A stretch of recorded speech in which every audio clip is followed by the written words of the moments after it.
Hi, this is Theo from PocketBlocks.com. Today I'm going to show you how you can create splashes like this and draw on them to create sketches like this. Hi everyone, today I'm going to show you a technique that is frequently used by a friend of mine. Her name is Tia. So you might have seen her in some of my urban sketching video, and this is one of her sketches. Now she likes to splash on her page before she starts, and usually she would prepare the page first. So she would do the splashing overnight and wait for it to dry, and on the next day when she goes out, she would be able to have a page with colors on it to draw on. So this is another example. Here you can see all these splashes here on the page. So the page is actually already pre-splashed, and she would then do the line art over it and then apply watercolor over it. This is another example. You can see some of the colors going over to the tree here.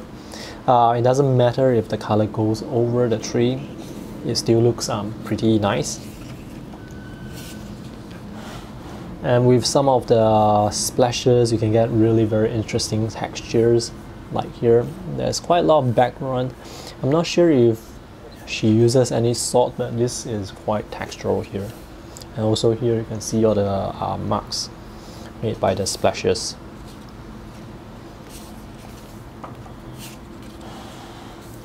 This page as well.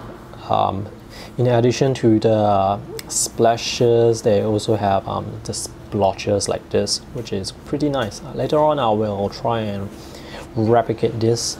I don't usually use this technique, so I'm not sure if I will be able to succeed.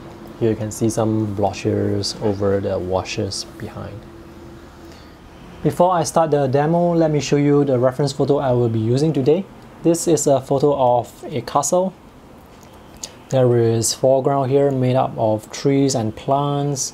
The background is the castle itself, which is very light in tonal value except for areas that are in the shadow, which is this side here and the whole of the right side here. But you can see here that this part here is in light as well, so take note of that. And this is also sort of in the background. Then we have the sky, which is blue, but there are a lot of clouds.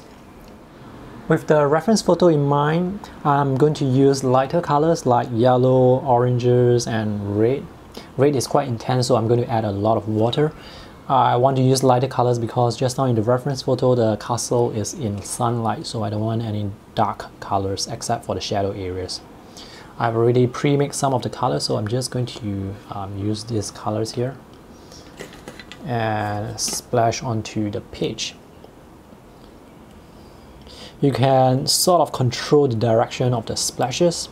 You can see all these droplets of water coming out. Later I'll just use my brush to move over them to create the wash. Alright, so this is something that I can get with some light splashes. You might also want to use a toothbrush if you want those very tiny specks of dots. So actually I still want to keep some of the dots. Now I will splash with the red color.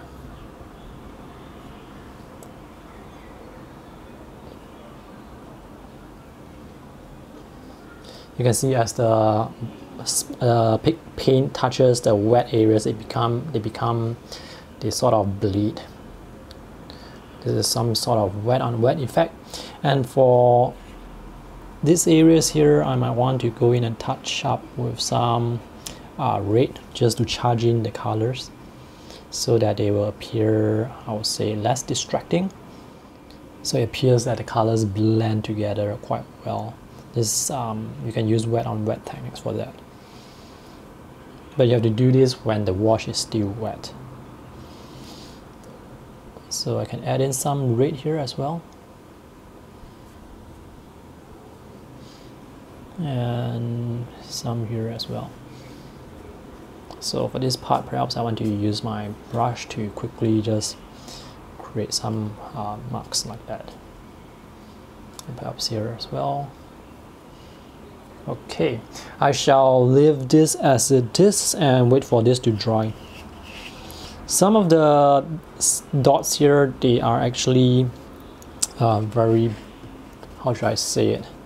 There is a lot of water, so this will take a bit of time to dry. So I'm just going to dry my brush and pick up the excess water so as to help this dry faster. I can also add in additional dots while I'm at it. I think it's good to do all these splashes one day before you actually use the watercolor paper, because this will allow your paper and the paint to dry properly. Because if the wash is still wet and you use pen over the wet areas, the ink is going to bleed. And it's also quite good and convenient if you have multiple splashes so that you can use depending on your subject matter. For example, the reference photo that I showed you earlier, I think it works well with lighter colors like this. Or you can prepare other colors as well. This is with, I think, Alizari Crimson and Ultramarine to give it a purplish, magenta-like background. So you can prepare different colors and backgrounds.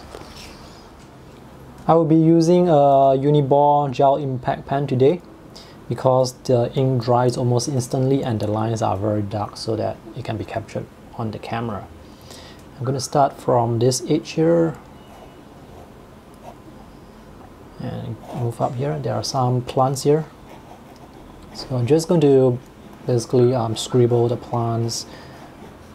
This is not going to be a very detailed sketch because the focus of this tutorial, this demonstration, is actually on the splashes, but I just want to show you how your art, your sketch can look like after you paint them with a watercolor later on. So there is one tower here, so all the way down, and the other tower is somewhere around here. As I sketch from this particular photo, I realized that there is some distortion. Now usually if you use a wide angle lens, if you point it upwards, the vertical lines will tilt.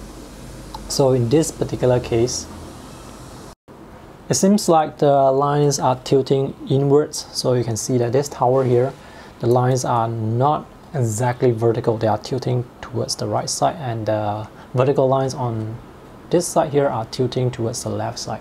So this is camera distortion, and this is something you need to take note of when you are drawing. If you are drawing from observation, from real life, you don't have to worry about this, because the lines, the vertical lines that you see are going to be vertical. No problems with that. And let me see.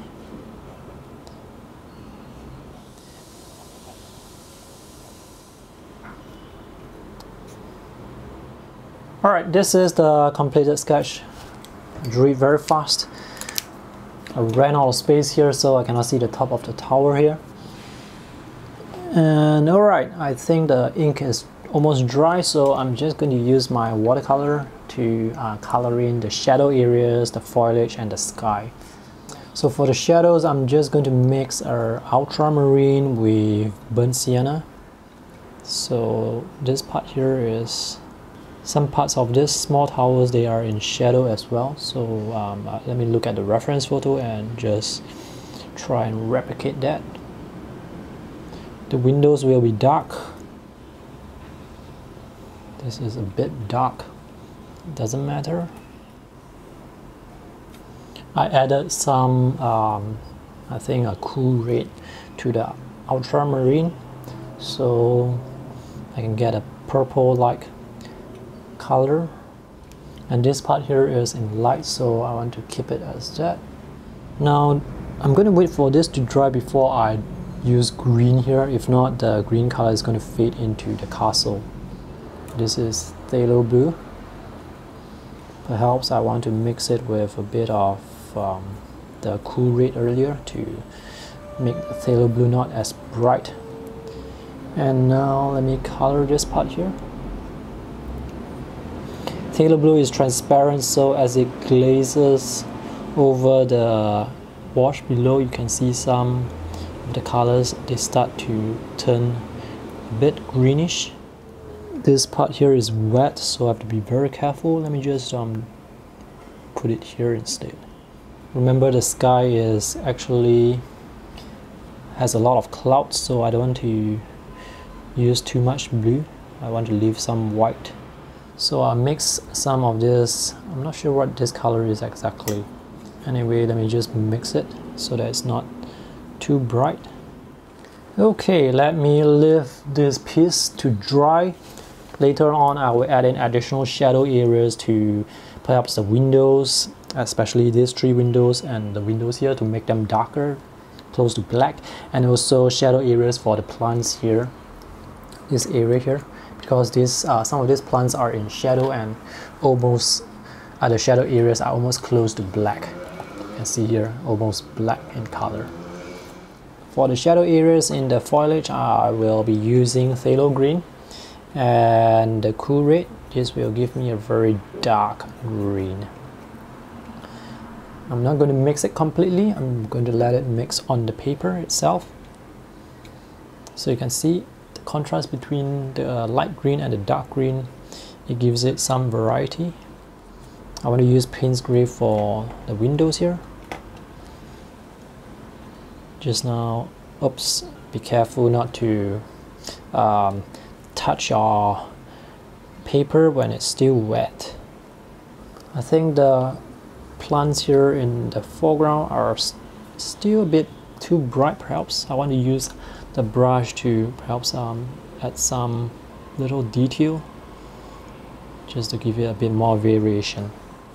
For this final step, I will use a flat brush. I will use the paint straight from the pan without much mixing. So I will soak this brush up, and let me use this card instead so that I don't have to use my fingers. Let me see if I can get any splotches onto the paper. Let me switch to the red color. Oops, I think it's a bit too much in some areas. As mentioned earlier, some of these dots here, they take a longer time to dry, so I want to use a dry brush to pick up the paint.